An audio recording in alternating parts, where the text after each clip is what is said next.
অন্তর্বর্তী সরকার প্রধানের দায়িত্ব নেওয়ার পর প্রথমবারের মতো যুক্তরাজ্যে যাচ্ছেন ডক্টর মোহাম্মদ ইউনূস। তাকে স্বাগত জানাতে প্রস্তুত দেশটিতে অবস্থানরত প্রবাসী বাংলাদেশিদের বিভিন্ন সংগঠন এবং কমিউনিটি লিডাররা। তাদের মধ্যে বিরাজ করছে উৎসাহ উদ্দীপনা। যুক্তরাজ্য থেকে খালেদ মাসুদ রনির তথ্য ও চিত্রে ডেস্ক রিপোর্ট। বিশ্ববরেণ্য নোবেল বিজয়ী অর্থনীতিবিদ, গ্রামীণ ব্যাংকের প্রতিষ্ঠাতা, অন্তর্বর্তী সরকারের প্রধান উপদেষ্টা ডক্টর মোহাম্মদ ইউনূস।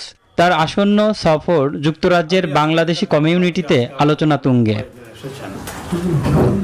ডক্টর ইউনূসকে স্বাগত জানাতে বিভিন্ন প্রস্তুতি নিচ্ছেন যুক্তরাজ্য প্রবাসী বাংলাদেশিরা। বিভিন্ন সংগঠন ও কমিউনিটি লিডাররা ধারাবাহিক সভা ও মতবিনিময় অনুষ্ঠান করে প্রস্তুতি গ্রহণ করছেন। বান্ডেল থাকলে প্রতি সেনমানিতে টাকা বাঁচবে। বিকাশ সেনমানি বান্ডেল কিনে জিতুন প্রতি লেনদেনে। ডক্টর ইউনূসের সফর ঘিরে প্রবাসী মহলে উৎসাহ ও উদ্দীপনা বিরাজ করছে। অনেকে বলছেন এটি নতুন প্রজন্মের জন্য অনুপ্রেরণা হয়ে থাকবে। উনি কিং চার্লস হারমোনি অ্যাওয়ার্ড পেতে যাচ্ছেন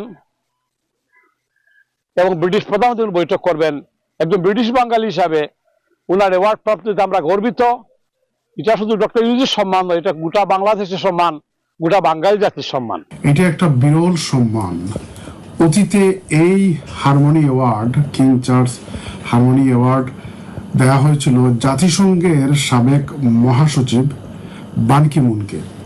তো এ থেকে বোঝা যাচ্ছে এটা অত্যন্ত মর্যাদা সম্পন্ন একটা অ্যাওয়ার্ড। 12 তারিখে উনি এই কিং চার্লস যে অ্যাওয়ার্ড, ওইটা উনি কিং চার্লসের কাছ থেকে উনি রিসিভ করবেন। এরপরে উনি ইউকের যে প্রাইম মিনিস্টার আছেন ওনার সঙ্গে দেখা করবেন এবং কিং চার্লসের পরিবার সহ এবং যে সেরিমনি হবে সেখানে উনি অ্যাটেন্ড করবেন। তো আমি ব্রিটিশ বাংলাদেশি হিসাবে আমি এটার জন্য অবশ্যই প্রাউড ফিল করি। যুক্তরাজ্যে বসবাসরত বাংলাদেশিরা বলছেন ডক্টর ইউনূসের সফর তাদের কাছে গর্বের বিষয়। Desk report, news 24।